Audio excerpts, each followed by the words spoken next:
Morning all. Welcome to day 2 of week 5 of the Urban Agoge experiment. And I have to say, you definitely want to do this, even if all you're doing is getting a bit more exercise and eating slightly more healthily.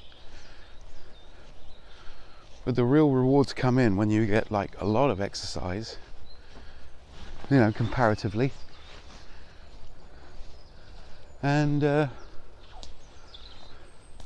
eat really healthily. Seriously, it's not really a great deal more effort. I'm here to tell you that the effort thing is kind of untrue.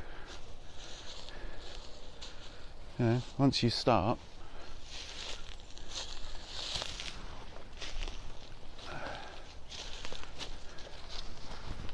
it's not really a great deal of effort.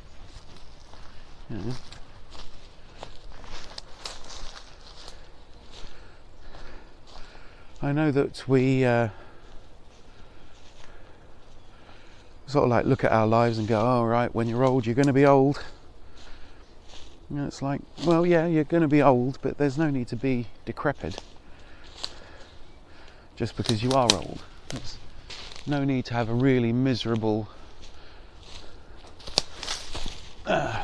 constantly ill life when you just don't need to.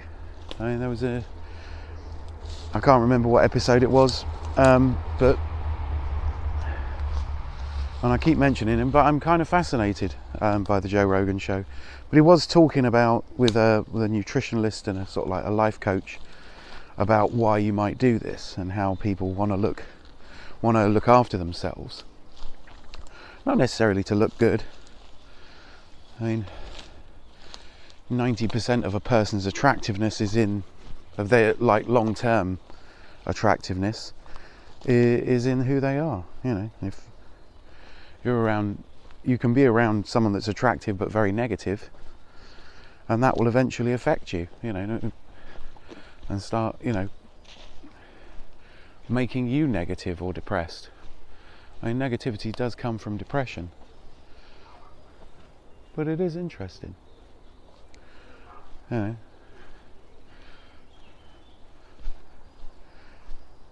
People that are very negative about everything tend to be more depressed. So do you want to be depressed all the time? I mean, there's a certain comfort in depression, there's a certain comfort in looking on the dark side and being very down, and I'm as guilty of it as anybody. But you can look at the world and say, right, the world is this broken, and right now, the world is messed up. There's a lot of bad people running around doing bad things, and there's a lot of bad things happening to the environment as far as humans are concerned. There's a lot of people being really viciously horrible to one another for, as far as I can see, no good reason. I mean, yeah, perhaps you could be really horrible and have a lot of power, but largely speaking, the only way you're going to get to become powerful in a short space of time is by destroying the lives of people that are around you. And is it even remotely worth it? Who has the better life? The billionaire miser that exploits the working classes, or the person that just gets on with their life and tries to live it as well as possible? I don't know. Well, I'm pretty sure, one of them's happier. One of them doesn't. One of them lives in a deal less fear. So yeah, I mean, if everybody has motivation and the urge to research things, and the urge to be better, or the urge to find stuff out, or the urge to add or compile things for the betterment of mankind, if millions of people are doing that, then those millions of people in democracies are voting for people that want to do it better. This is kind of nice. Look.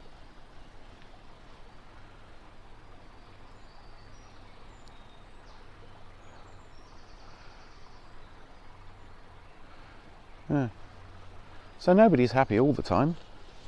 Everybody gets down, but you know, it's hackable. It's a changeable thing. You can adjust it. You can make sure that time when you're feeling down or you're feeling like things aren't going right, you can minimize that. It's limited.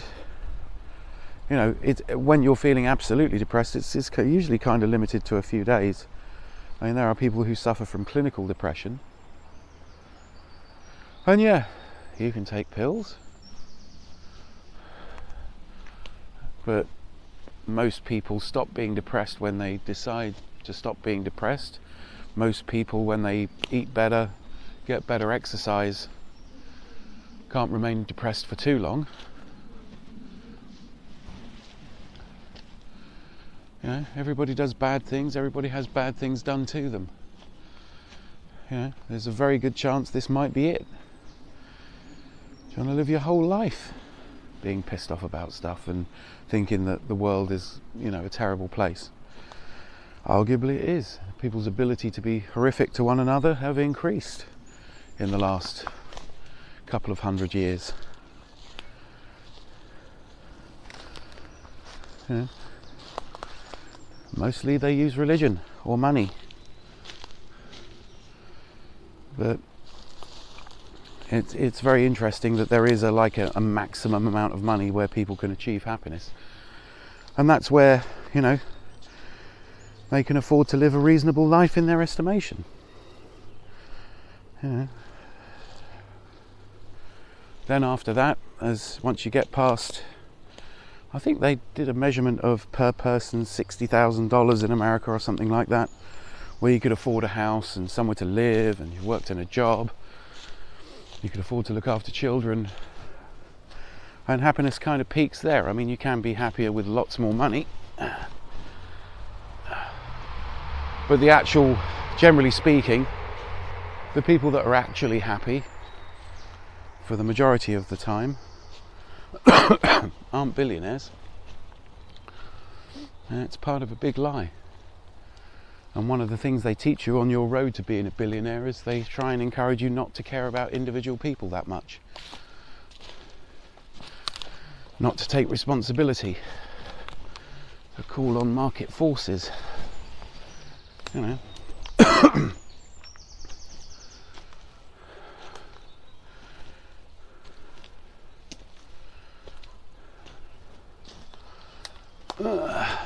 I don't know if there is an answer. It could be. But I've definitely noticed that once you do start eating better, once you do understand the brain chemistry involved, once you hack yourself a little bit, you're just going to be generally a bit happier. And it's your baseline for interaction.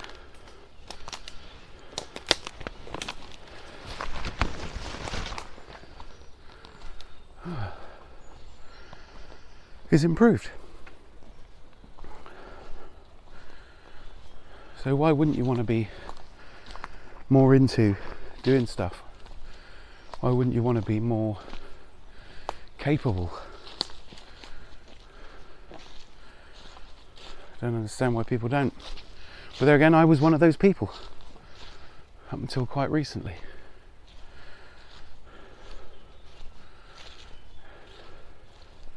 But it's a hackable thing.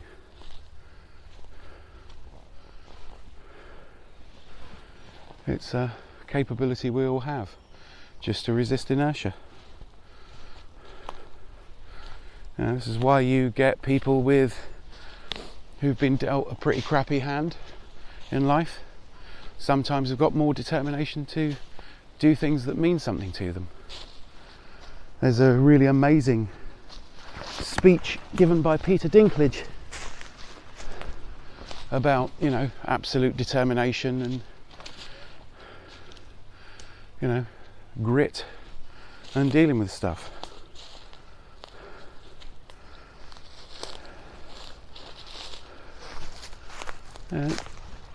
There's lots of people that have overcome aggravation and difficulty in order to succeed on their terms, or succeed in what they wanted to do, like athletes, musicians,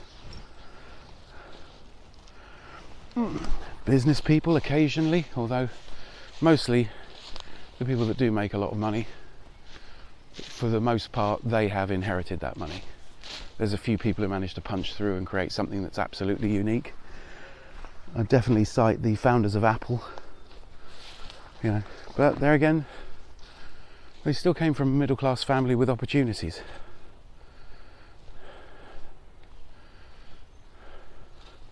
That a lot of people don't have. But it doesn't cost you anything to get yourself some exercise, go for a walk. It costs you a lot less than it otherwise would for you to eat better, amazingly.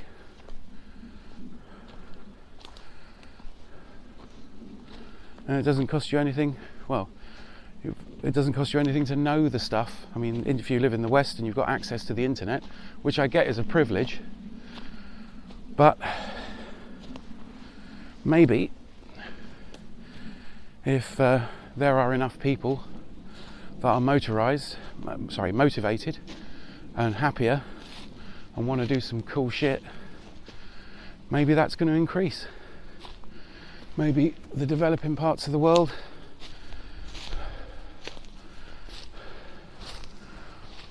will get internet. I can see it becoming regarded as a human right at some point. Oh, I've gone the wrong way. You have access to all the world's information. What are you doing with it? Are you learning about stuff? Are you educating yourself? Are you making things better? And are you sharing it? That's the key thing.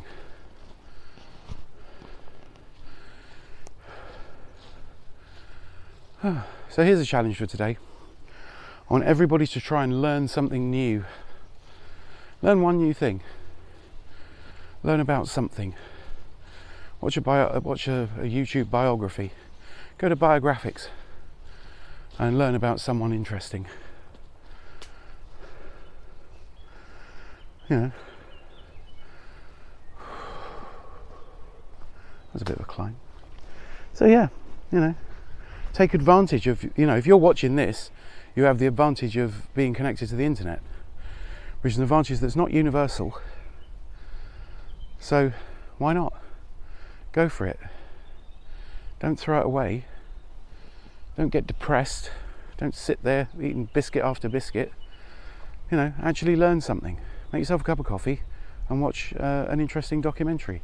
There's hundreds of thousands of them out there. You can learn about everything. That's how I got into this. That's how I did the research for making this show. By the way, we've currently got 16 subscribers, so somebody else signed up, so thank you. It doesn't tell me who you are. And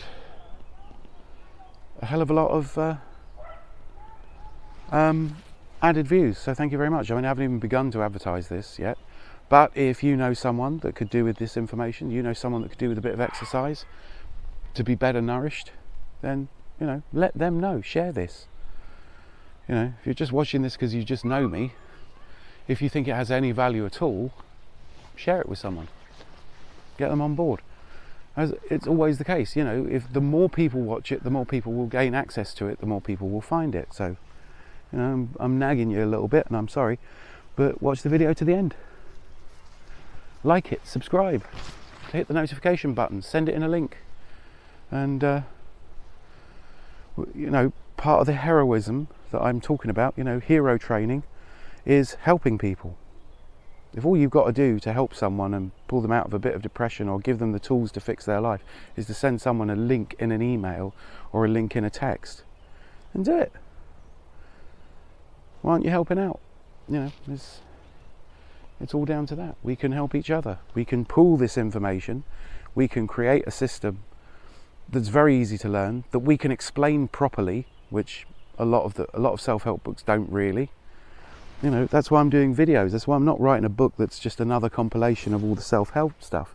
This is a video. This is some guy just waking up one morning going, I'm going to go for a walk. That's it. And if I'm going to go for the walk for exercise, why aren't I tuning up the other parts of my body? Why isn't my mind sharper? Why am I eating rubbish food? But yeah, so that's it. I'm going to leave it there today. Very short vid, but thank you for watching, and as always, do take care.